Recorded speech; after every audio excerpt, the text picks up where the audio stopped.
You're watching Make WordPress Work with Lisa Butler of Elembee.com. In today's video, we're demystifying the WordPress admin area.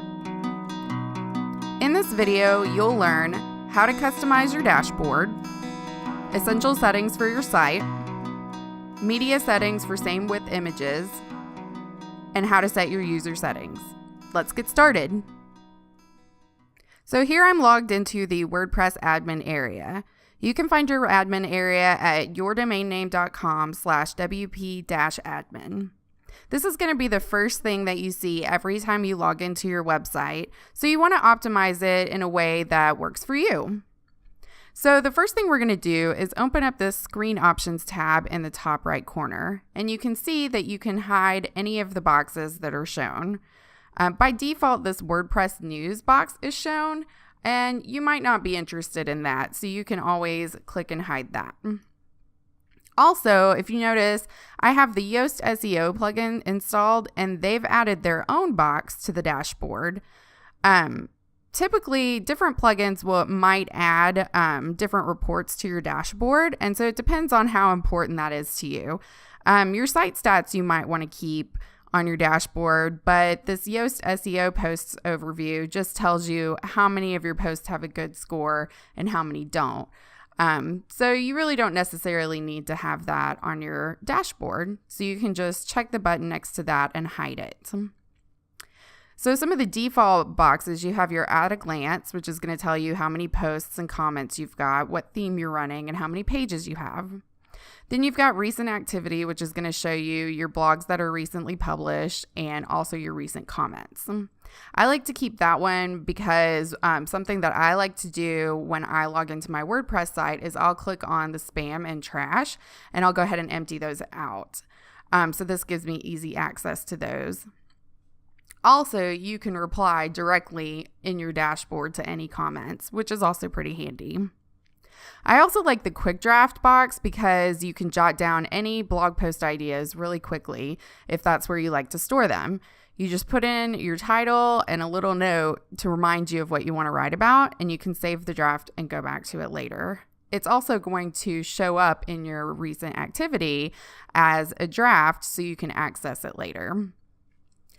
Finally, you can move any of these boxes around however you want. And as you resize your window, these boxes will shift depending on how large your window is.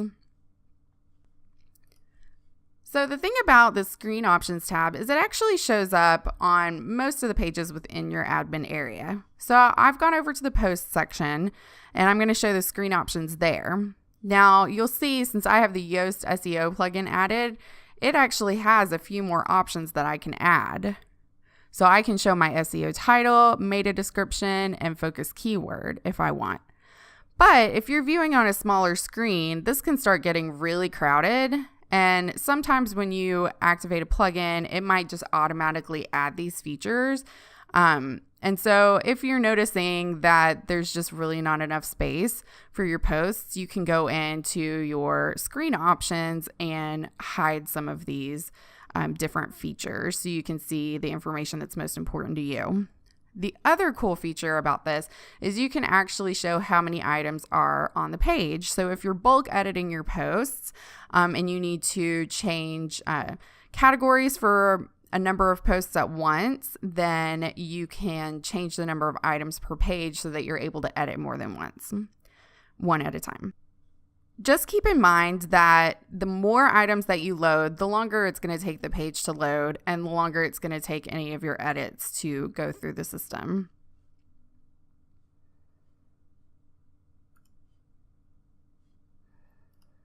So you'll see on the pages section, the screen options looks about the same as it does in your posts. Comments, the same with the screen options here. You can change the number of items per page so you're able to read more comments at a time. So the next thing that we're going to look into is your essential settings for your website. So if you go over to settings in general, you'll see the basic default settings. First of all, we have our tagline, which is something that a lot of people overlook.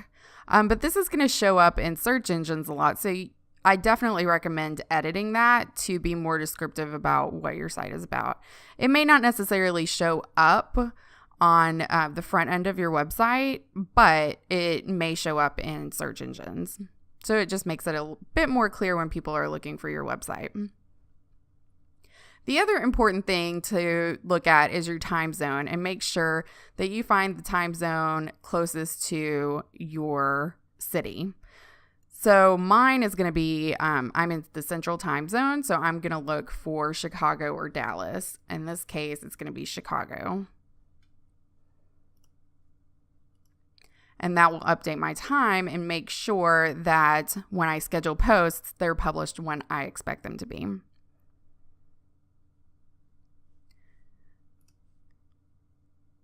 So the next important setting I'm going to look at is the permalinks. This is something that a lot of people tend to overlook. I think by default now it tends to go to day and name. It used to go to plain. And if you see these numbers after your links, you definitely don't want that. It's not descriptive at all. And they're really hard to remember. So if you wanted to tell somebody, where to find a page or a post on your website, you'd have to give them a string of numbers. Whereas if you just change it to post name, you can say, go to elembee.com/sign up to get to my email list page. So the next thing we're going to take a look at is the media settings.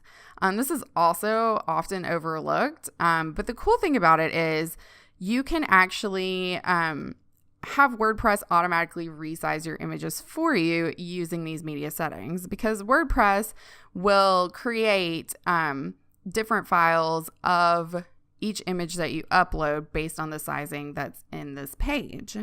So we all know that it looks a lot cleaner if all of your images are the same width and they're the width of your content. So what I like to do is I put for medium size, I'll put the max width as the width of my content, which is usually anywhere from 600 to 700. And then for max height, you want to put 99999. And you're probably not going to upload an image that's taller than that. It would be a very, very large image and take up a lot of space. So what that does is that just makes sure that your image doesn't get cropped in any way, and it doesn't shrink less than your max width. So it's always going to shrink proportionally and be your max width. The large size, I like to do the full width of my site. So if you have a full width page template on your site, this is a really good idea to change this setting. It's usually anywhere from, say, 960 pixels to 1200 pixels. You'll just have to look at your theme settings and take a look there. So you'll just put in, say, the 1200, and again, you want to put in the 99999. And when you save those changes, anytime you upload an image to WordPress, it's going to create a medium size and a large size of that image. And then you can actually, when you insert that image, you can choose from the drop-down menu to insert the medium size so that all of your images have the same width. Finally, we're going to take a look at the user settings. Again, this is something that we kind of forget to look at, but it's really handy for a few reasons. One, you can change your admin color scheme, so you don't have to go with the default. One reason that I like to do this is if I've got a staging version of my site versus the live site, I'll make sure that the staging version has a different color scheme, so I always know what version of my site I'm on. So you can change it to this light color or this blue scheme, whatever you prefer. I typically change mine to the light color scheme because I think it just is easier on the eyes. So another option that people often overlook is this display name publicly as, and it defaults to your username. Which is not a good idea, because then when you're making comments on your website, people are going to be able to see your username for WordPress, and that gives hackers one less thing to guess when they're trying to hack into your website. Plus, you want to look like an actual human being. So instead of it saying like Elembee, I want it to say that I am Lisa, because I'm not Elembee. That's just my brand. So you want to go ahead and put in your first name and your last name, and then that you can also put in a nickname if you like. And that will give you more options to choose from in the display name publicly as. One final tip here is to make sure that you put your email address in here, and you can go over to Gravatar. There's a link by your profile picture. And so that picture that's associated, the email address that's with your Gravatar account, that's going to be where your image is always pulled from. So if you were to create a new WordPress site, or if you contribute on somebody else's WordPress site, it can always pull in your image when you put in that email address. So one last thing that I want to show you, for security purposes, if you are say having somebody contribute to your website, or you are having it redesigned and you need to give a developer access, the safest thing to do is to add them as a user rather than giving them your login details. So to do that, you just add a new user, and you can put all the information in here, and you can even have it generate a password, and you'll just put in their email address, and it'll send them all of their information about their new account. And there's different roles that they can choose from. So if you look at WordPress.org, it will tell you all the different roles and what their access will be. Subscriber doesn't have any access at all. They can just go into the admin area, but there's not really, they can't publish anything or anything like that. So you want to make sure that you give the appropriate access to each person that you're adding to your website. So you can make somebody a contributor or an author so that they're able to write posts, but they're not able to publish posts. And that way you have the final say on what goes on your website. For somebody like a developer, you want to make them an administrator so that they have full access to your plugins, themes, and everything, and that so that they can install your new theme.